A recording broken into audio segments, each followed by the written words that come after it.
Lebu ni kuwa na takono paruta kina pagari malamala dapat kabari na kabali lebu virtu ne wa kanda ina pagli silis di Fijian Elections Office ni rtu suli chon rtu ngauna me rtu me nandu bulangi en single lebu binaka ni kuwa dodono me tiko na pata paruta ki single lebu ni kuwa na supervisor ni volleyball ni biding dingin ni nonda materi tu pombote ni dobanga no so kata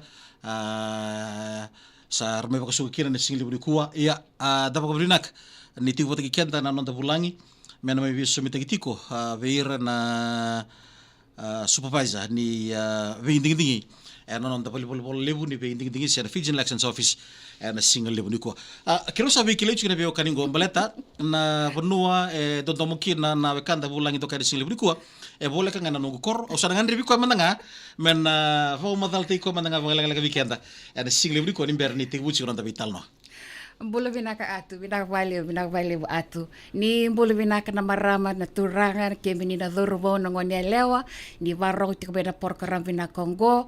Ni mbolo vinaka ke menina ito vai tiko mena vea ni anu eso no vi kor so viti ke rutuma. Ni varong tiko mena porkaram ngo. To manda atu via vavi vinaka takana station vinaka ngo. Leken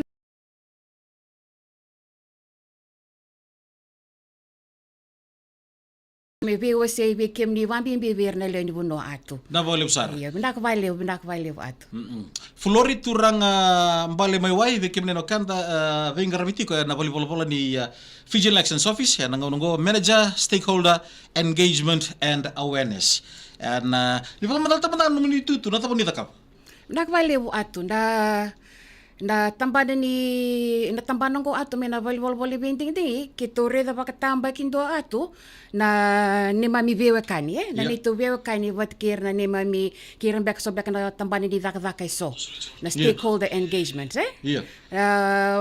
don tiki na atu kena tiki na talambe over tak weekend na kabini ko atu na awareness kitondo Wibara ramataki ena buku di vika so kitong garawa so back na tuku en bimbi len bunua don merakila ngona tambana kito tikina atu na stakeholder engagement and awareness do sa pagador siguro mongo ke pakoni porong sa salika kambura ke Vita FM ena Vita ni sing saudi sa bande tagchuki no to radio ede membaleta tiko na awareness ngo na voter perception survey en vitalo chiki na single briko ni para pakata siguro na vinga rabian na non volleyball lebu di tingi to ko chiko do magatiko Binak valibu atu. Na benga rabi na volleyball binting atu sa do maka binak sartonga nangonongo. Wambi binga na ram tek tiunda lendi benua. Me bakani kati ko atu na nito voter perception survey. Gondo na project lebu kito liba sartonga nangonongo. Na kena tobule tiunga mer ram tek lendi benua na bimbi ni benga rabi kito garabetiko. Kena bi kataleso. Wambi na nora babi kile tikira mena leni bono kena benga rabi kito da kabati kile tikini ngono. Dar vitalo chenga no bugin dosar vitte golongo no bugin puta perception survey e bu pakata na kena vakasam mai mundu pakador ndona survey pangona puta perception survey. Nak vale watu. Ni oti na binting tigi na ronon dolu rosa vulkarua sami oti kina binting tigi ni tegu na ambaki ronon dolu rosa vulkatulu daka kina dona reileso sin dona review men review go atu ge babare tek bina sartunga kina atu na neito asyanga ni daka bata ke sona tambani ni volleyball so sin neito engagement wat kira neito stakeholders go sarangan dona bunno kito balmo lumukina kito rede kina ni asyang sarangan di vadori and bingon saoti ko ngonda sange numikina na maram supervisor of elections but kiso tala na recommendation na garam beka na kena bandi kebi na binting na ronon doloro sa bulkarua na bunua lenga tiko gosar nga atun dona buna kito sa may budini kina na vitala nongo me daka maden dona voter perception survey me lori sarman na non rai ora non de leni bunua e no buku ni benga rai kito ngaram na volleyball ni binting tingi kena vi katale tu e tu beka veira claro bina katambeka mero wase maybe kito nge sini round beka atu ngongo na dona ngoni sala kito bambo tikina kito na ren tarer kina leni bunua mero tukuna sarka maybe kito na kai tuilo mandra sombeka na kare via varita ka sombeka na kare sintali taka ngongo sarana kena bata atu e bom tene tukuturong robina kina bakasama tito mbe favori mai se vobutui mai ena num do volleyball membeleta na non rangol chugan le benua ena burin dona kambimbi membeleta dona mateni tu liutaki na yabu ni baka sera yabu taki na demokrasi balatan eda klabinaka klabinaka na kenandau ni klabinaka na kanda do ben grabiti kana poli ni be dingi na ndondon we ke na vika ya podi kanda na matadi tu liuta ki baka demokrasi na loringone ki na no baka tutu na rokobi na no baka tutu na rokobi na no baka nanu en vi keso sambasi katake en buku ni voter perception survey karena baka yuriti kana dona ngone leg leg kata na lingri bingara na poli bola ni Fijian Elections Office ya na voter perception survey survey ngo na tapa na buna rimbimbi kini ke kemdo en poli bola ni be dingi mo wasia madanga valele atu kila me baka tukuna chiko ili uto mande tiko atu na mbimbi ni kena rongothi nanto monro na leo ni benua bata na volleyball ni binting enduring ambe bebenga ravi verna leo ni benua wambimbi na kena wato doko taktiko na tawi ni benga ravi ni binting na voter perception survey atu kami kita na didi bakango kita didi bakatiko atu wana online na nito online survey tiko talinga ko ela ko nandraw di baba ngonga na atu na nito bambo tio nga na nito binakati tio nga atu mikito tareir to na leni bunwa wada saratu rin wasabi kim ni may na voter perception survey ngo kito binakati tiko kito wana na unutaka tiko mikito kumu na tini na undolo na isang nitaro sa responses iyo so koya kito kaya di baking ko la ko raramba tiko kito ngandira batiko kina nanonra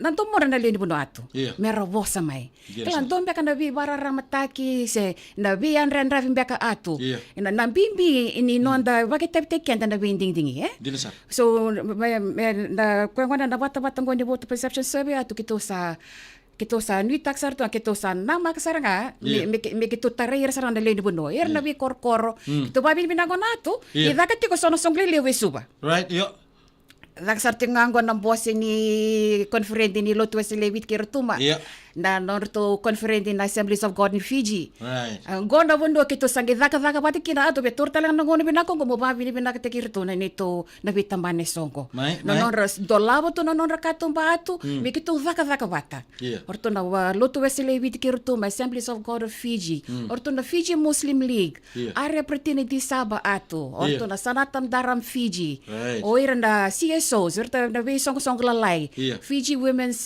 Crisis Center orto na Citizens Constitutional Forum atu saran dolong menon rakato mimikito daga bata san don na kanin nito babi ni binaka vira enon rasulito non rangonda babi atu non rabi bakamboti wikito mikito daga bata matungo sange matay ni ngona atu mo siya wanton don bikim ni matay ni ngona atu wikito na FIO mikito daga bata kinakirabi tambantaleso do madana ka non ramaro atu ni kito sala ko ya ni kito tuktu non rakato ba kito ngandra na nom ni webuki kito na sinida ka na tabi ko don nga kito ngandra nom ni webuki ko ngona atu cloud autor kon kida na ngonong go papi mendak tekira nononra lomo soli merangole me mikito daga bata ko ngona atu los tal kina bisong lebu to ngona conference di Lotu Weselewit Kirtuma or Assemblies of God irnagas ni bulra serek chungo irnagas ya kito semberitare irnagas ni buli na hibiscus ko salak tong mengo mirto na sa Samara Sugar Festival daktal tong ikyan to conference di Assemblies of God in Fiji may virto me lambasa na Friendly North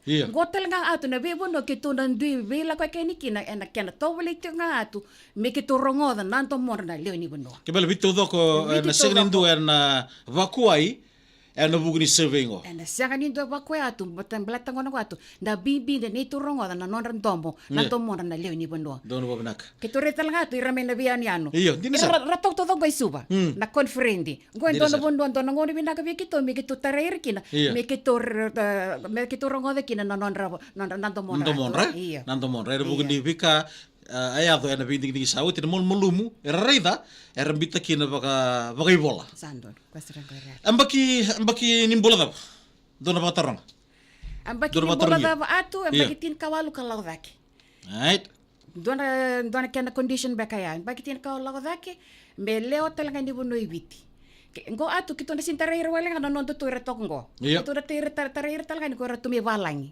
okay go da lak kende vira na nito online survey atu dono benak dono pakan din dono ngandra pa nimber ni do batarong endu Nakvalivu atu. Iya. Beba kanga nito na wika to kana nito ilabi ni taros na question ya kito nangan driver na randra. Iya. Kito nangan driver na nonra EVR number, sa nonra voter registration number. Wate kina nonra tikini singa ni na donor date of birth. Iya. Ako sarangaya. Ako sarangaya. Ako sarangaya. So nga kito nangan driver bir na leni banwa. Ngono daba ena tigubukina. Kito sa tiguto ka atu. Do sa tigubu. Tiguto ka na nito survey. Kito Ayaw asa. sarang tim do may na poli ni Fijian Elections Office. Baleta ngo nga atu nan bimbi ni nonra nan rongo dir na leni banwa atu. Totoka. Kito atavodi na nito voter survey survey perception survey ko ato se launch ta ken mother south. Iya. Barong buka baka dorme na Novotel. Oi. Di tavodi atu kito di baka kina nito online survey. Ko sala ko rarampa. Toka na nito website, toka na nito Facebook page. Na singa nga no atu kito sarandui la ko na nito di timi. Iya. May na no, tigo mo na no. Iya. Ito tigo saranga na conference ni Lotu Wesile, do na timi sangolikia, do na timi may berto na sa sabara, sarandi ngoli todo ko. Na Yeah. be sa ibiti todo ko atu. Na kena tobole tiungana, be bara ramta kibirna leni bondo, kena nonra vale wena nga. Vale wena na nito labi ni taro si question. Nirna ngole go ke bakar borong cuma single beri kuah. Esa ngol tala birno kanta may papalang eh. Sa ngoli sa Ke bakar borong cuma lebur borong cuma pa bibir na nondar lagi tak tak tira nek. Ada tu tali tak may nondar ngono baru tengo may nama tu Amerika. Dagi pakasama tak cuna bi platform duindui. Na nonta banua na bugun ni ken nama gitu na biging ding na biging ding saud lebur bol na bi platform duindui ke bal borong cuma single beri kuah. Nata merda kaba ngon single beri kuah ke bakar ngandre ba mer bobo itabikin. Minak vali buat. We kemni nga na marama, kemni na turangan di warong ting mena single ni kuwa. Kito sa wama masu na bol wing ding dingi, moni na bakit tayo talaga na voter perception survey ngo. Iya. Nina rinisi ko na nito website www.feo.org.fj sana tigo kina na nito link ni survey, di online survey atu. Seri ni ron rini ngolet talaga na nito Facebook page. Iya. Sa chik talaga na nito link kaya na link ni survey atu. Kito sa Toka. wama masu kito sa kerkeran di kemni na leon di bonua kito na tumbeka atu. Iya. Gosar nga so na tikina kito na wina katikina wan birna leon di bonua mera tukuna mai. Iya. Mi kito na waka bina kataka mantet iliu atu na nito winga rabia lomba kito na ge tete ani tumba. Leber na polo-polo na bugun di tinggi sauti na batako kyo me wili ketunga pa bibir len bono era seniti ko ada bono ni wili era to me wili ketunga sona ka ada chiko ada bono ni wili ya rabi kai bola i ronganin do bola Dia na todo ko. ero ni raba mbita na kunro ya irle ni bono mengen do bukan te chikin beira na madala ni ding na kena wili saya to chiko Nagvali buat. tapi ko nam dure na buni tikina Nagvali buat. Iya saya atu may babasa baka basa may nakanggo atu Ke gua na atu kito sa mama masra atu birali bondo. Ke karawili ken dona ka ser saraven dona ka na wala matambe ka sen dombe ke tukun bir dona ka. iya Merangoli kami nito bali volvol. Mikito na wanto dun tekira. Ke karawina ka temere ke landona ka dolo tu na nito ka tumba atu. Eko na misinformation and disinformation gor sara iya Dona ka vandom bula tu dona ka na vandom bula. Di na sa. Kento the wiri tu na ve tuku eso na ve talo eso sianga tu nindina.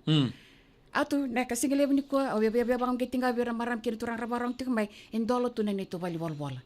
Ker ka sini mata ta bir dona ka ningole mai se ningiri mai we kito mi kito wa mata ta ka ni be kemni na tuku endina na tuku dondono atu. Dono bobina ka bombo teni bekimni do kanta da borong chiko bona non da bulang to kaya na sigile bri kuwa fulori turanga mbale mai wai manager stakeholder engagement and awareness and non da poli lebu ni Fijian Elections Office and non da puna ngongo ha da bunin don na itai bibir to ba authority ko ngongo sati buoti go ngoni sala sunga nortu ngandre bertu na babina kataka na bi kartu mulu mukina na bi ding sauti kera baru takir na bi ding kataraba na bi namba kisa kotong ko matanda kembale na bi mulu melorai na bi ding sauti bi kemne le bunua nimbita pakai bola artu sana kai daga tak na bi kaso artu reida bu mulu etiko no to bola mena gi pakai nakataki na bi ding kataraba don be kai Doro todo atu.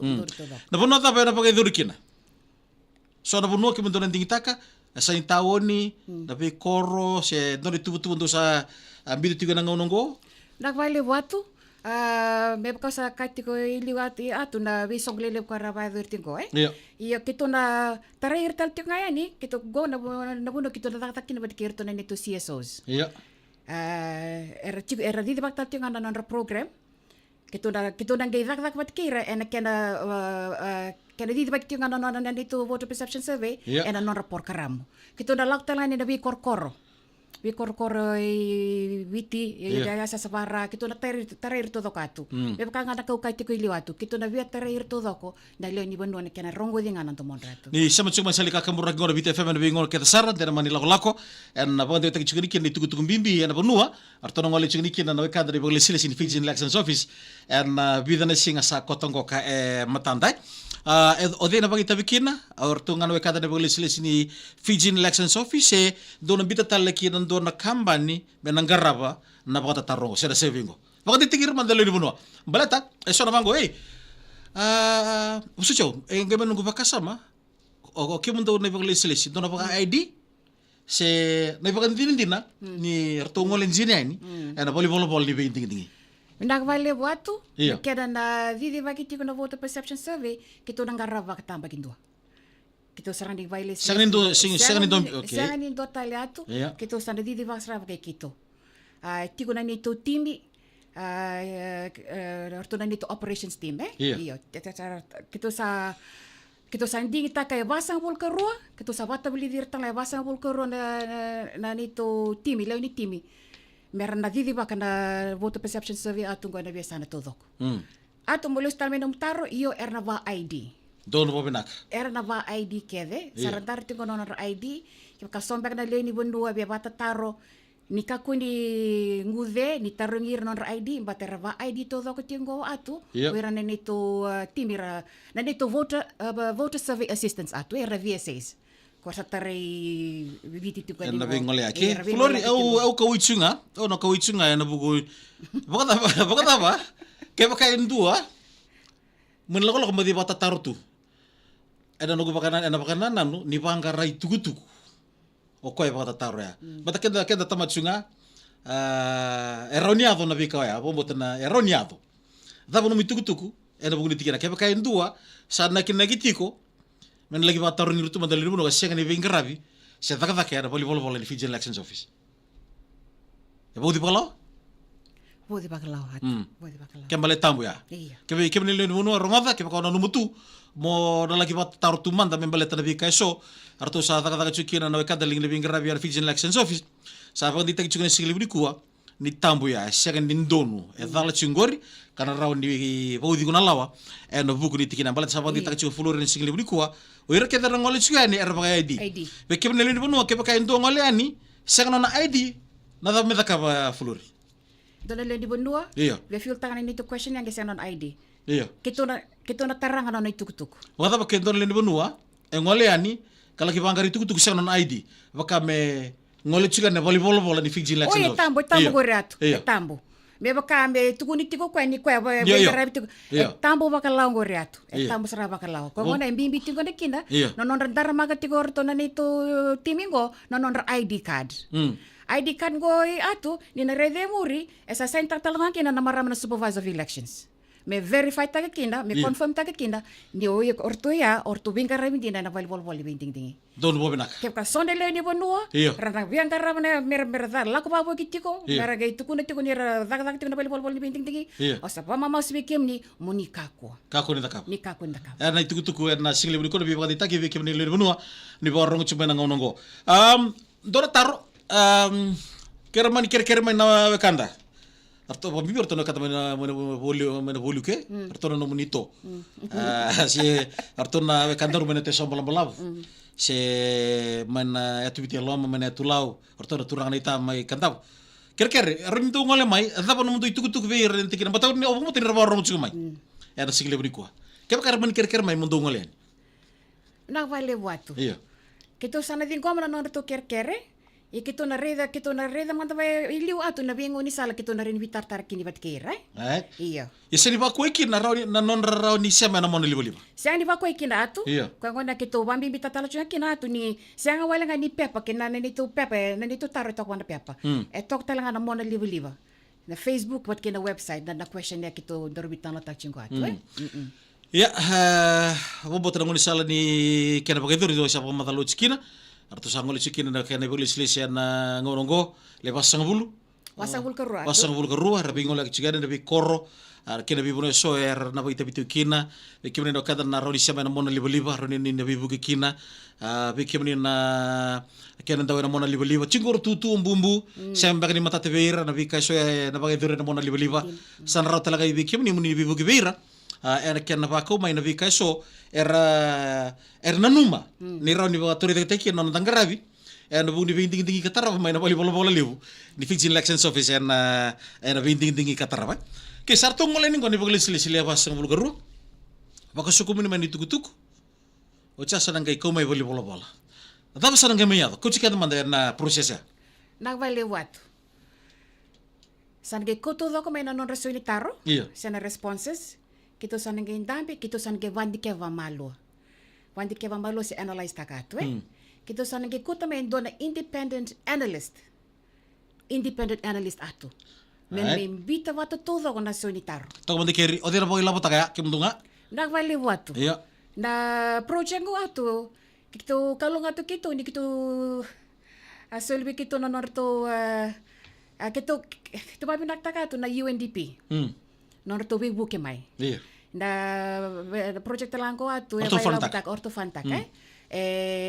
orto bibuk talame kene bailaw na matintu Australia wat ki New Zealand. Right. Ko kanda raw kini bikito mi kito ngarab ni tabingo meron boti viti todo ko Dona kanin dito babi ni binakang wana tu birto na bibali bol ko na bimatintu eso non dalam non rakato me mi kito taka bata. Ko ya atu likena belap tak. Sagi komen na dokumen todo krasena. Komunito dokumen non resultaro se responses atu. Kiton me wandi ke talwa malua san ge komen dona independent analyst me imbita watu todo. So chao local se overseas ngo. Sember chigni wandi taki. Sember ni wandi taki. Iya. Yun ang ko kito sa bitalo tikin wat kirto ni UNDP non to bi bug ngame na tambanan ko. Don bo binang. Goira kenan dongo. Kenan dongo atu. Kenan dongo. Kena to boliti nga atu me sabsaba. Me transparent. Me transparent, me credible, me sabsaba na bika kete na vaduri and na bukni sovingo. Sana ge me imbita wato koya, sana ge imbiu mai dona reporte. Me imbito todo mo koya me imbiu mai dona me dona reporte. Iya. Sana imbiu mai dona reporte atu kito na buti ko atu me na matay ni madao ni bulan November. Me kito sana imbita mai na reporting ko. Ni voter perception survey. Matay ni singa? Matay ni madao ni bulan November. Matay ni madao ni bulan November. Pumbote ni matatabi na katsiko na nabingarabi na bali ni Fiji Elections Office nangonongo bina kina bitartarabi ni kay sorto sana numa bata kay na tikini singa sorto sana numa men madal talamay kina na kay sorto sa pagasukumuna na kay da sulingi virtu na lilibuno autaro man nga at semberni ko taro atu donga na kaon biya bararam tekina atu na surveyingo sabake dori na gaitini tiko na kava ni singa di bulo ko toba. Kava ni singa di bulo ko toba. Sa tiga utsungo. Sa tiga utyo. Kemba le sinin dollar aramba tu. Iyo. Wango na nga Okay. May naka sa tiga utyo gamer kada rosa bul kawal ni bulo ni singa akosita. Kina kava ni singa di bulo ko toba. Kava ni singa di bulo ko toba. Ba mamasok na bernal ni bonua. Mera ba kita may nisamba ni kito songo tatal voter perception survey. Dono bo binak. Mikimne no kada bo mo tuku bimbia. Chingo nangon lataki. Karosa bul kawal ni singa di bulongo. Wulango, kene kavani singa di bulo kotoba. Kene kavani singa di bulo kotoba, sana kay dodor me madale dona ka na bulo November. Matay ni madao ni bulo November. Matay ni madao ni bulo November. Au taro nga na singa libri ko. Ngono sa fakusuko mun kini tukutuk to sa pagandita ka naka do sa rida. Mundo bo binaktak. Robert Lindi buno mera rida ni tukutuk ya? Naging biwira Lindi buno atu. Dan bisra nga birte na bitambana tudoko. Nawita ba na kito daga bata? NGO.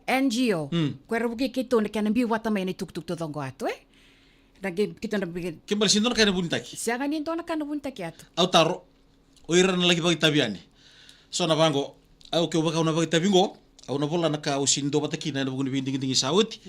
Iya ulang kataka nga, dia naman nilako-lako, orto nag-istota katunugo naman telefoni, bataki na yadango, nag-imbasi kita naman doon na bunongo. Baka ditakirman dalin buno. Na kaya na maroy, na kaya tukutuk. Confidentiality ato Begitu na volleyball binting tinggi endo na kambimbi begitu marro na non ritukutuku era le benua. Ora ni biba tondik tak talana sigle ni ko atu na wei tukutuku kaya man beletir na bagi tabi na voter perception ko survey ko atu kito na marro. It will remain confidential. Kito na sini tukuna kito na sini dembra kito masya atu kito na marro na non ritukutuku. O ira vakayando na vakitabi na voter perception survey. Pombote ni sabi bang ditig chiko na awekanda na nonda bulang and single brikua fulori turang mbale maiwai tiko na volleyball di Fiji Elections office na ngongo and manager stakeholder engagement and awareness and bu ni tuku rong bina mai rong chiko and single brikua nimber mai ta bo teni laka sunun dorong sabang go itir ka par minute bento na kaloko er kena maru tegi chuma na iwo single birno kandaru waka kina berto na kanda na ligir bin kirabe na volleyball ni Fiji Elections office er borong chuma single brikua bombo tena ngoni sala kena bagai dor sabi talo skina ode bagai lapotaka dor sabi talo skina baka kina na kembali na kadu meta kabango asember pun dari sembota kan dorong siasa taka uci esa vako ti atu na ronon dolu rosa vulkarua si di vasar gua kena lewe iya ko ko tugun chugai lewe atu da kena vaka na ronon dolu rosa vulkarua atu kitu asini vaka kina wat kirna vitambaneso iya kitu adi di baksar tu kitu ngapa kitu right idam bakin go atu sanundu makina ngona na maram supervisor elections me kitu na kena bimbi ni kitu vaka wat kirna vitambaneso balat atu kitu ngandri virto Dina sar. Sarabing karay mo chirato na lomi ni tiko-tiko. Kitong gandre virto, okay, ato na tikin na ngana ko, ato balata nirto sakilabi na katuna bi kakete ba tiko. And lomi ni korkoro, and lomi ni tiko-tiko. Dina sar. Iyo, sar tu kilabi na katu. Kawan en bibi kon kini bikito zaka kon bat kira en buku ni kena didi baki na voter perception survey ni ambaki ronon dolu rosul kaba. Wapo tadi buku kemana nak ada sama tadi cikgu kita na itu tunggu keba kau botar rongon ciko sa tik bukan ada sa tik buti ko nangonongo kerus yang bulu ko lisinga sa nano ya ani ko kerus bulu dia nano sa tik bukina artingo na bekada na korturang isuba keba karena mani ni sarapa pamalu na vita longo pokoknya rawan ni Robert Lili puno merisuka num tu bola se me warreki ngawirna sa talengo. Poso chau, bata sora beta. Bata mo ro diskute num tu bola mulai bale fom kina. Atu kep karbe ngol me na ni tu bola ren lakoyani. Kep karle no kep kachiko non rabata tar me balata na vote perception survey ngo atu kito sa suretirto. Ni ngol mai. Ni ngol mai kep katiko nom ni taro se kep ni via wakita vimbeka atu. The weird tong bangale sene me turaki rabian kat merava bi baita bikin atu ngol mai kita sandar laptu ni tomatin kato me merang ngol mai toto ko bugu tina itu ya bugu bi ngarabi sama ka matata en single briku ma virto do kadaling ni bi ngarabi na poli ni bi ding wodo tali bi kimno kata sandol cikana ngonongo na voter perception survey de kruso bulu ko lisinga no men natapati ko de kapani singa ni bulo okotoba salga madala tiko na vi kai so ba ko sukumuni membala tani tuku da solia na leoni bonua e mati ni mata ni bulo november don bega ana vi bagati ta kire sigdi kuwa ya na tuku ave kimno kanda e raw menda na access taka ni na solita nga veira e rabai labotaka ka rabi buke na ken na bagai duri na sebe yongo ni perbi tabu surun torvitalo na singa binaka ni kuwa au nangandre ba me kento na kame luto na torvitalo ngo na numa mo bagante ta ke veri ni bonua asal soli saranga be kimni nango flori membaletan na vingara videde kia e bagai duri chika main nontu bola di Fijian Elections Office na vale watu na nomni suliti na nomni ngona kita ba bibi takatale atu na bimbi ni to vingara bat kirna leni bonua kita ngandre vira me kita baka dorbe binaka ni netu itabi me baka usatu kuniti kumandeliu atu na nonra na kakir keder na lewana na fomu ngona sina ni to question ya ene vari kita langa kini kito na vingo ni sale so kito na rin di baka binaka taka kina na nito biya kani wat kira leni bonua do matanga sana atu na nonra wat kira leni bonua sagi tiko tale era nito stakeholders so revita baneso endo na kambimbi matanda vending tingi go atu tarai kenda todoko dina sar tarai kenda todoko kenda bimbi ni nonra viva kenda nonda viva kenda titiko atu vira nonda leni bonua mera kila na nonra tavi na tavi bimbi mera ena kenda vakati na vending tingi atu Pagkita ko nandor vitalo ching simber nandor vitalo sing libri ko pagkita ko ni sa kay lele chunga may nekeru ilu ni bunua erongol yan na binding yan na biyambaki. Pagkita tak mantan itu ya. Minakbali watu. Iyo, hindi na. Na binding na ronondolutin kawalu kina binding sa gamay dabang nga na ronondol sa ulkarua. To reftu kina na kina luto sombut yung nga na wili ni loy ni wano ara bakit tabtakira na binding ko ato. Ndo to ka na itukutukong bimbiwi kito. Kwa sarang ko ato na enda bata-batang goni nito voto perception survey. Romindo kilaki na Ito na biya kilaki na to sini biya kilato kito ngandra mi kito kila. Doon po binak. Se dava sarmanda na wuna. Era sanga tiko ni bakit tabtu kina ranon daloy ni wano. Enda binding tingi. Doon po Dava binak. sarmanda na wuna. Doon po binak. Lengan beka non to biang karabi. Lengan beka na bi kan do kita na bi tuku na itumba. Dava sarmanda lengan tiko. Kina nito bi baka to ndai tek tinga se nito bi bagong geti atu. Na non na kena bibi na non bakit tabi atu. Doon po binak. Turang naman nama, turang po kinang kanela. Di ba sa atin laka ni rungaw na nabiyo kanin ko ni singlam di kuwa. Darungaw siya ni tukutuku may naloma ni pala libu ni Fijian Elections Office. Amin nung tabulangi ito kay kiran na singlam di kuwa. Fulori turang ang bali may white. Manager stakeholder engagement awareness.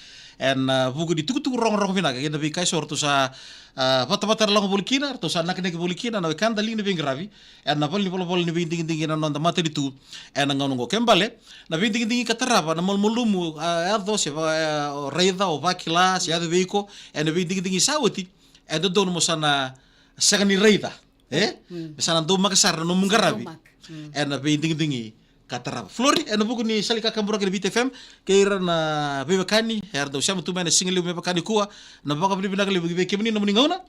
Baka kira na poli lebu ni Fijian Elections Office. Din ndo magatiko na nom do takataka ni survey sa pagkatanga utiko yan ang ngongo. Kalungat siya ng karabitabi. Nakpali watu ni kalungat. Dasar boleh bersama sikman sili budi komen dan so tatale. Ada single tule pada mata utumai.